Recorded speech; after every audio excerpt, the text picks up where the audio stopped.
Well, hi guys, welcome, and who dat? I'm Joe. Thanks for tuning in to Rosenfield 10, where I cover our beloved Bless You Boys in black and gold, the New Orleans Saints. Are you a Who Dat fan? If you're a Who Dat fan, subscribe to my channel. I love the Saints as much as you do. I've been covering the Saints all off season, talking about the draft, and this video, I'm going to be showing you my final mock, and it's actually final mocks because I'm going to show you the results of 5 mocks I've done this week, and we'll talk about the pros and cons.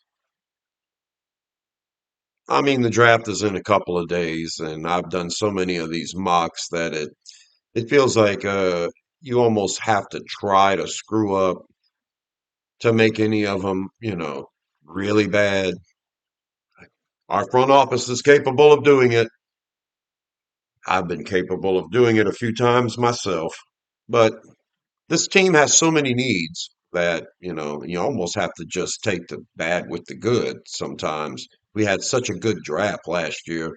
You almost feel like something's going to happen that we don't want to happen generally as a fan base.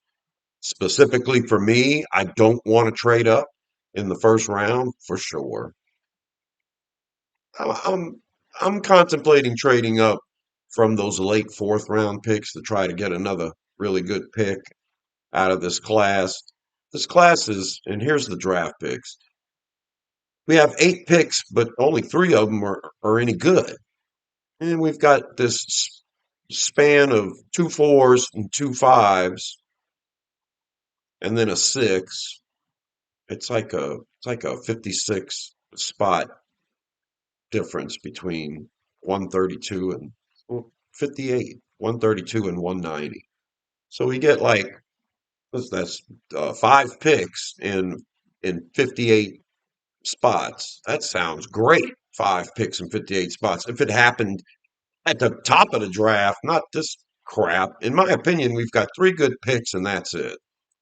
So you hope to make the most of it. I don't want to see us trade up from pick one. I don't want to give away future draft capital to try and go get the one guy in this particular draft. If this draft overall is weak compared to other drafts, yeah, don't be giving up next year's picks or even good picks this year to try to move up and get the one guy.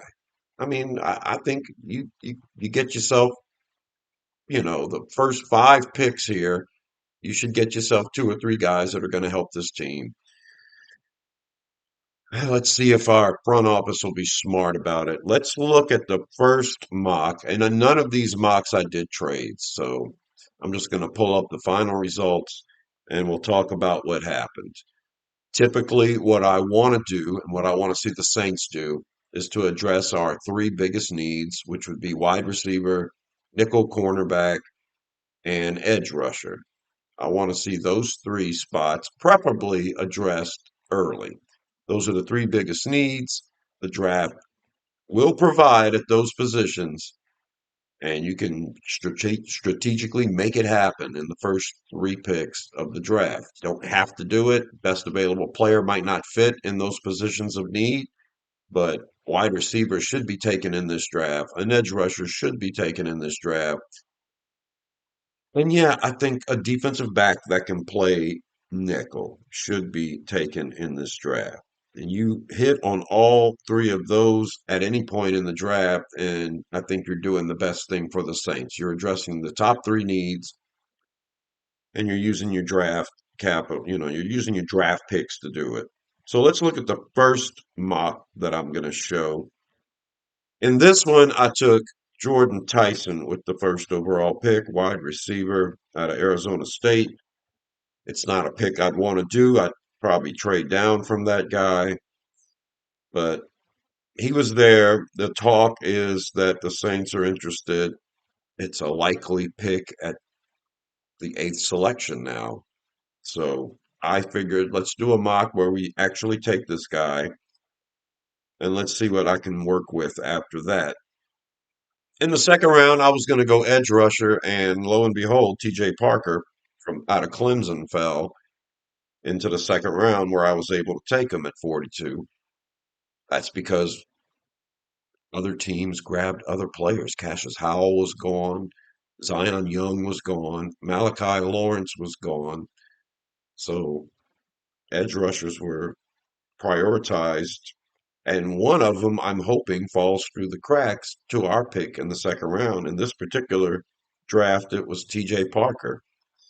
And then in the third round, I was able to grab safety Zakee Wheatley out of Penn State. He'd make a really good deep free safety, and I think he'll play the nickel pretty well as well. He can play strong safety too. So Wheatley's a good piece to have. I would have my eyes set on Wheatley as just the safety in general for this team because he's pretty versatile. But like I say, I want to get a guy that I know can play nickel, and that's the chance I'm taking. I'm going to figure Wheatley to do the job. And if he's there in the third round, it would be a steal. I've got a high third round grade on him, low second round grade on him.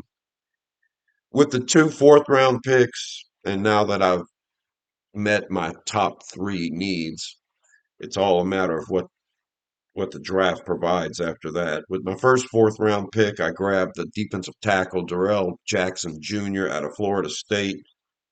He's typically a late third round guy. So get him at the bottom of the fourth round. I mean, I can see Jackson going in the fourth round, but not this late. He was too good of a player to pass up at that point, and we need help on the defensive line. And with our second, fourth round pick, I went and got Jeremiah Wright, the offensive guard out of Auburn. I think Wright has the potential to develop into a good player. He's played most of his time at right guard, so he's going to be pushing Cesar Ruiz. I like that a lot. The fourth round is a really good spot to get an interior offensive lineman or a tight end in this draft. That is just the way the draft falls, and so most of my mocks and defensive lineman, I gotta say too, that if you don't get a defensive lineman early, the fourth and fifth round are a good spot to get a defensive tackle. So there's probably going to be a lot of either interior offensive linemen, defensive linemen, or tight ends taken with these low fourths and high fifths. I get Wright, the offensive guard, with that second, fourth round pick. And shortly after that, with our first fifth round pick, I grab another guy named Wright, Taquan Wright, the tight end out of Ole Miss. He's a big dude. I like his ability to run block. He can be a mismatch in the passing game, too. And with our second, fifth round pick, I grab cornerback Devin Marshall out of North Carolina State. We've already addressed nickelback with Wheatley at safety. And I think getting an outside corner is pretty important for this team as well. But the last pick in this mock, I grabbed wide receiver Colby Young out of Georgia. I wanted to double up on wide receiver. If Tyson is going to be an injury waiting to happen, let's get some more bodies in the pipeline. I didn't like the value in the mid rounds for a wide receiver in this particular mock. So I went ahead and got a guy. Usually, if I get a six-round wide receiver, I'm thinking of special teams. But Kobe Young has size and speed, and I think may develop into a good player. So I'm taking a chance there. All right, that's the first mock. I'm just okay with it. We get the value with Jackson in the late fourth round, and I am able to hit my top three needs with the top three picks. So overall, not too bad. Let's look at the next one. And in this one, things were a little interesting. David Bailey, the edge rusher out of Texas Tech, falls to our pick at pick 8. And what a great scenario. We grab him. We got the edge rusher. Great. In the second round, where I'm typically looking for a nickelback or a wide receiver, if I get an edge in the first round, we've got Avion Terrell, the cornerback out of Clemson, who fell all the way to 42. And I went ahead and selected him because of the value. Not sure if he's going to play nickel or on the outside. I think he's talented enough to do both.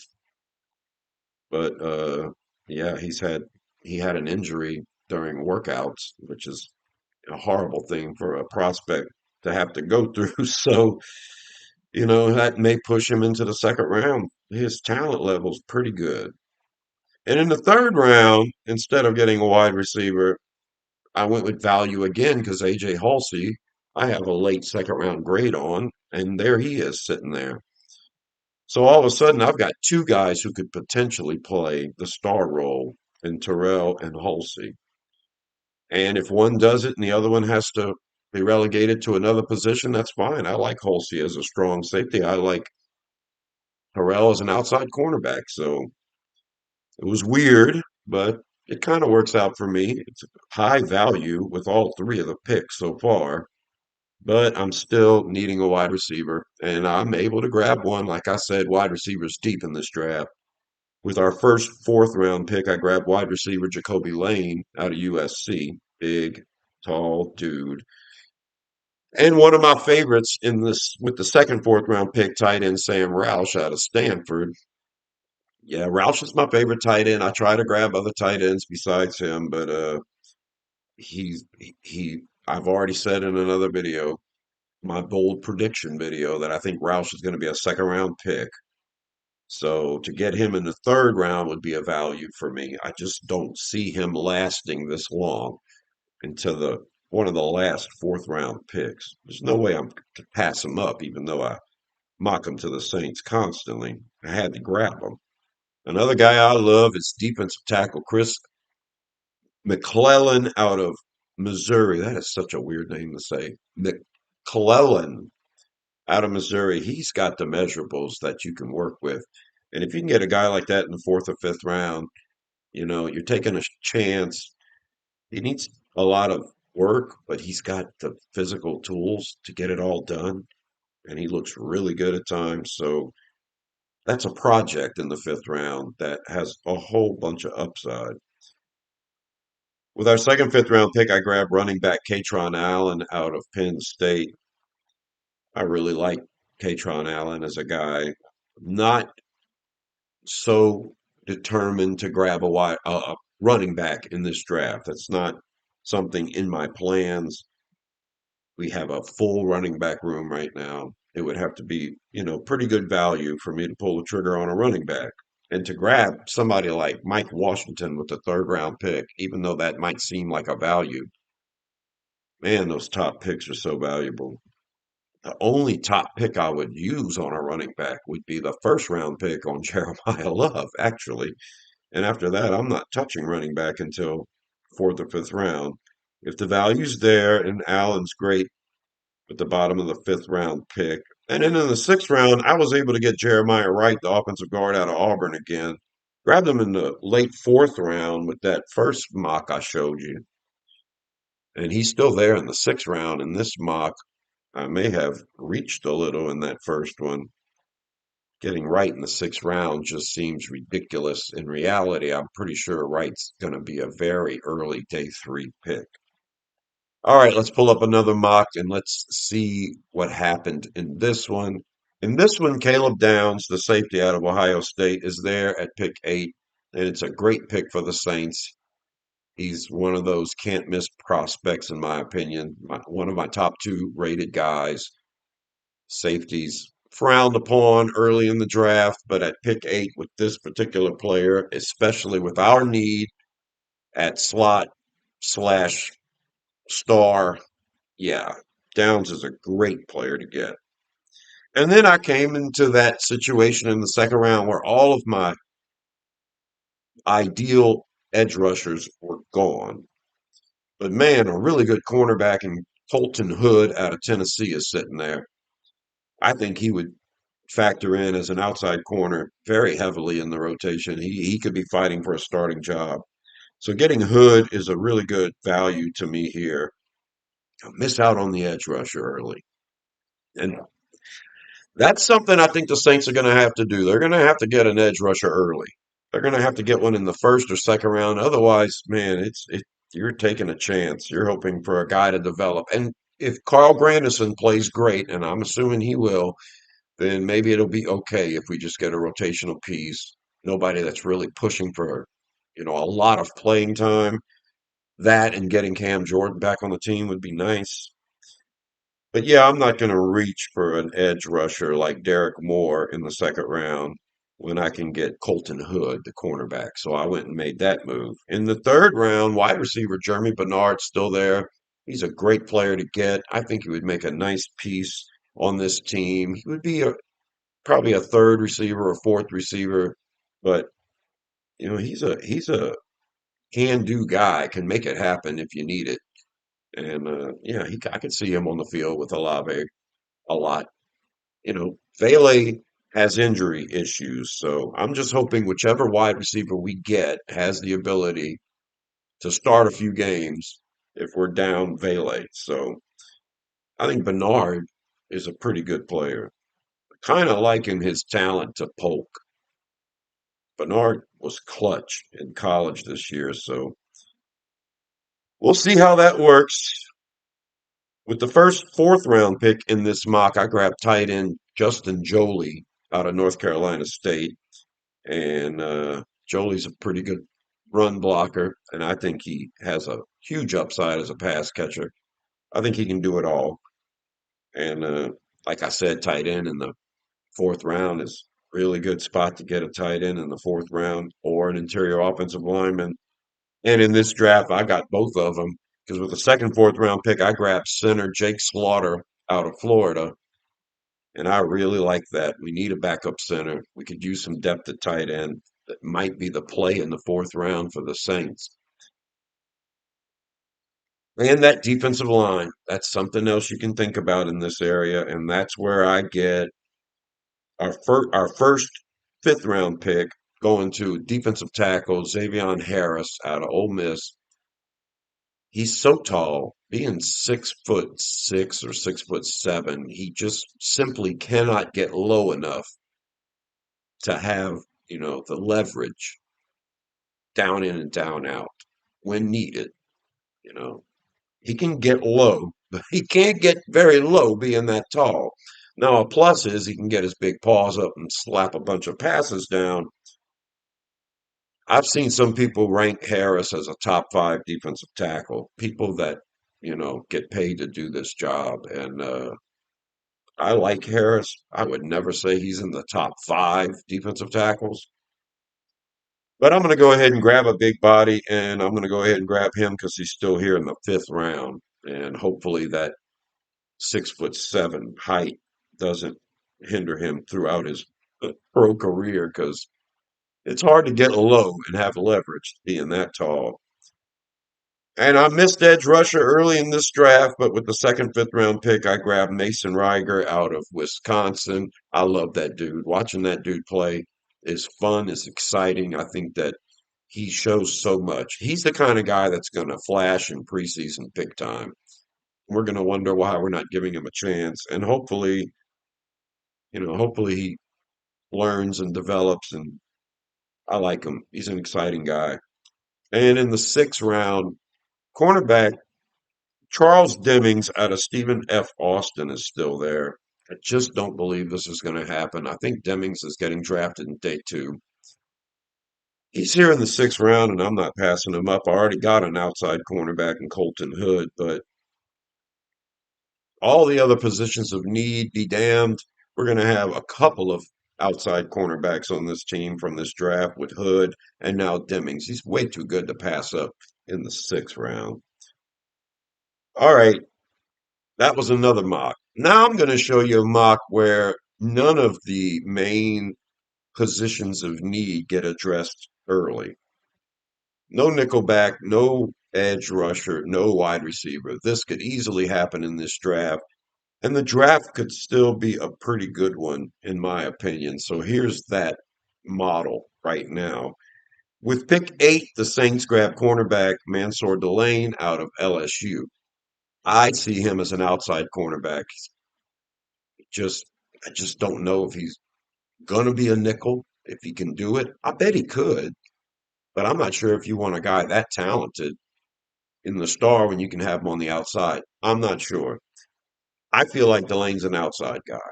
If you guys want to say we met a need, and put him at nickel, well then good, because that's the only one we met early.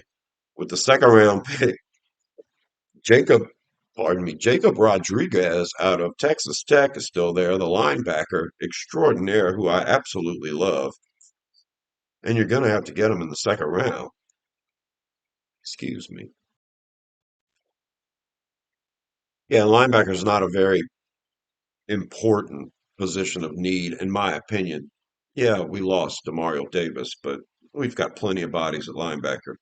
Rodriguez is the pick for me there. And in the third round, Sam Heck, the center out of Kansas State, is there. And I go ahead and grab him. And so, yeah, I haven't got nickelback, wide receiver, or edge in this draft. And the fourth round, it's just not a very good spot, in my opinion, for a lot of those players. You could find wide receivers. You might have an edge rusher slip through the cracks. There are some safeties that could fall late into the fourth round that can play nickel. But in this draft, it didn't happen. I ended up getting running back Nick Singleton out of Penn State with the first fourth round pick, and with the second fourth round pick, tight end once again, Eli Raridan, the big run blocking guy out of Notre Dame, who shows some promise as a decent wide receiver as well. So in the second round, I went ahead and grabbed safety Taffy out of, I don't know how to pronounce this guy's name, Michael Tafe or Taff out of Texas. I do like him as a player. He stood out quite a bit. My impression of him is he's a really good tackler. And we do have those Texas coaches. Joseph's actually coached this kid a couple of years ago. So the connection's there. He would make a really good special teamer, I'm thinking. With his ability to tackle, he's a really good tackler. So I'm going to go ahead and grab this guy. I got special teams in mind. And with the second, fifth round pick, I grab an edge rusher, Vincent Anthony out of Duke. And yeah, he's got a lot of speed and he'll be a situational pass rusher for us. And he's a pretty tall guy. Maybe we can bulk him up a little bit more. He's pretty light, but other than that, it's the only edge rusher I'm grabbing in this particular mock. And whew, that hurts. It just I feel that way. If you don't get an edge early, super early, first three rounds, then you're reaching, you're grabbing a guy. I would have preferred Mason Rieger at this point, but he was gone. So Vincent Anthony it is, and with the sixth round pick, I go special teams returner with wide receiver Hilton out of LSU. That guy might turn out to be a pretty good wide receiver. I see him in a Rashid Shaheed role, a speedster that can take the top off. Rashid Shaheed was an undrafted guy. We're getting Chris Hilton in the sixth round, and yeah, I like the opportunity of Hilton to develop into an actual productive wide receiver. But right out of the gate, he's going to be our returner and a good one. So none of our main positions of need addressed at the top of this particular draft. And I wanted to do one where I didn't do it just to see how the draft would happen. But as a matter of fact, I wasn't trying. It just happened this way. And I'm not going to say no to Delane, Rodriguez, or Hecht. I think this ended up being pretty good. Now you might have to go and get a veteran wide receiver. Maybe you're having to throw more money at Cam Jordan than you were expecting to. In this situation, maybe you have to go get a veteran nickelback to make sure everything's okay. Maybe Taffy can play nickel. I don't know. So there's that mock. And now my final mock, the fifth I'm going to show you, is the one that I think would be ideal for the Saints, where we're able to address all of our positions of need with some really good players. And this is the mock that I'm most proud of right here. With the first overall pick in our selections, eighth overall, we're getting edge rusher Ruben Bain Jr. Now that probably makes this draft suck to some of you guys right out of the gate. Man, if David Bailey was there, but he wasn't. And I'm going to get edge rusher first because I know it's tough to get one of those guys in the second round. The edge rushing, the run on edge rushers in the bottom of the first round is going to be just as bad or worse as the run on offensive tackles at the end of the first round. Both of those are the reason why wide receiver is going to be plentiful in the second and third round because I'm going to stand by that prediction right now that offensive tackles will have a run at the end of the first round. It's going to push a bunch of good wide receivers down to the second round. And also the run I expect on edge rusher. So I'm not going to take a chance and try to hopefully get one in the second round. I'm grabbing Ruben Bain. I'm going to be real happy about it. In the second round, I'm grabbing my favorite nickelback in the whole draft, Keontae Scott out of Miami. Man, that's a solid pick. As much as I love Caleb Downs, I think Keontae Scott is such a good nickelback that that I lean towards him so much. I mean, I just think that would be a valuable pick. Man, Downs would be great. But man, Scott, that kid is incredible. I mean, plays the star the way it needs to be played in the Brandon Staley defense. Scott had 5 sacks this year as a pass rusher. He had like 13 tackles for losses. I mean, just an incredible amount of tackles. I think he had 4 interceptions, a bunch of pass defense. He just does it all. Plays the run, rushes the passer, covers everybody. Man, I get excited thinking about Keontae Scott on this team, and a good reason to pass up on Caleb Downs. If you focus on getting Keontae Scott, a lot of these mocks, Scott's getting picked before 42, so I'm actually lucky to get him. But this works out great for me because in the third round, I have one of my favorite wide receivers, Elijah Surratt out of Indiana, sitting there. I don't think the Saints are going to draft Surratt. He was not a Senior Bowl participant, and you know that's a no-no when it comes to the Saints. I think of all of the players I love in this draft, all of my crushes, I think Elijah Surratt's the one that I'm certain the Saints are not going to take. And it breaks my heart because this makes this top three here perfect. Edge rusher, nickelback, wide receiver. Surratt complements Olave great. With our 2 fourth-round picks, I'm not playing around. I'm getting the guys that I covet, and I'm not going to wait and hope they're there. With the first fourth-round pick, I grabbed cornerback Charles Demings, Stephen F. Austin. Talent level's insane. Outside cornerback's what we need. He's going to be in the mix. I'm happy with Quincy Riley and Kool-Aid McKinstry. I think Demings is a special player, though. And with the second, fourth-round pick, I'm getting center Coogan, Pat Coogan, out of Indiana, and he can play center or guard. And I love this pick. Now, a lot of the mocks, you can get him in the sixth round. I don't want to take a chance. I'm going to grab my man now. And I think the Saints, as an organization, may do that. They kind of did it last year. Maybe that's the way they're going to play this. Demings is too good to be in the late bottom of the fourth round. He's too good. And Coogan, I love the versatility. I don't care that he's not that athletic. He's strong, and it seems to me like Kellen Moore likes his strong offensive linemen. So I'm good with Pat Coogan. 2 fifth-round picks, defensive tackle Chris McClellan again. I love McClellan. I love the versatility because he can play up and down the line, and he's got those long arms. He's perfectly built to play defensive tackle in this defense. He could be a nose, he could be an end. The versatility's there. And with the second, fifth-round pick, tight end Donald Bentley out of Utah. Love that guy.